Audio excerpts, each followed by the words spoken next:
এই বাইরে বাইরে রিংটা আপনার হচ্ছে মাস্টার রিং, আর ভিতরে ভিতরে যে রিংটা আছে সেটা হচ্ছে 4 লেগের রিং।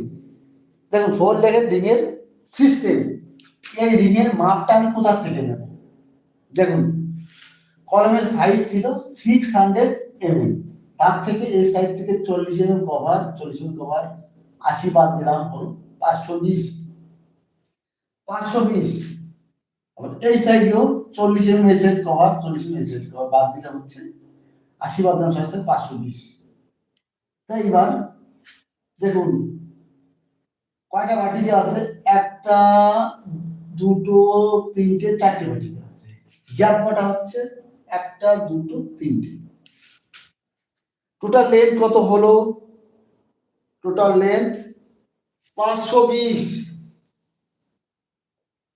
520 গ্যাপ কত হলো?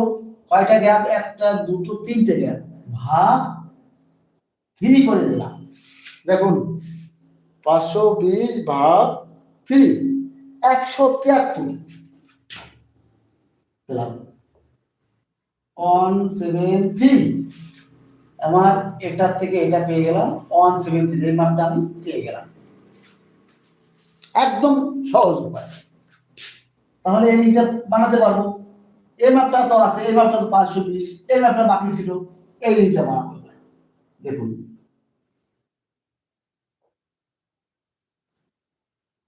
173 মাপ পেয়ে গেলাম, 173। এই মাপটা কত? 520। এবারে ফর্মুলা হিসেবে বসিয়ে দিন।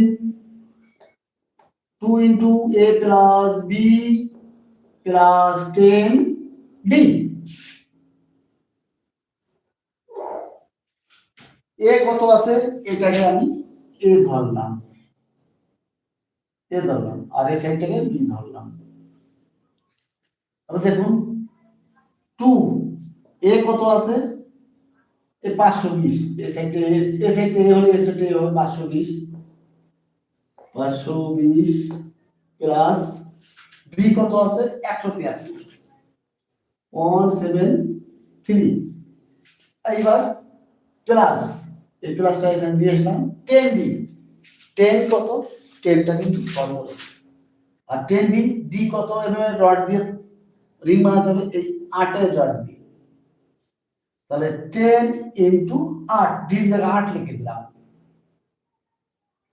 ডি এর জায়গায় দিলাম 10 ইনটু 8, 80। এখানে 80 যোগ করে দিলাম। এইবার যেটা পাবো ওটাই আপনার একটা রিংয়ের কাটিং লেন্থ। দেখুন 520 প্লাস 173 যোগ করে দিলাম, 2 দিয়ে গুণ করে দিলাম, ইন্টু 2, 1386। 1386 প্লাস এই 80 যোগ করে দিলাম নিচে, 1386 প্লাস 80, 1466। কাটিং লেন্থ হলো 1466 সি এল।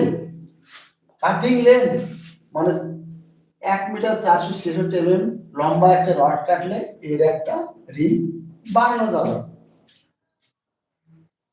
এটা 1460, ওটা 2100, দুটোর 160 ছিল।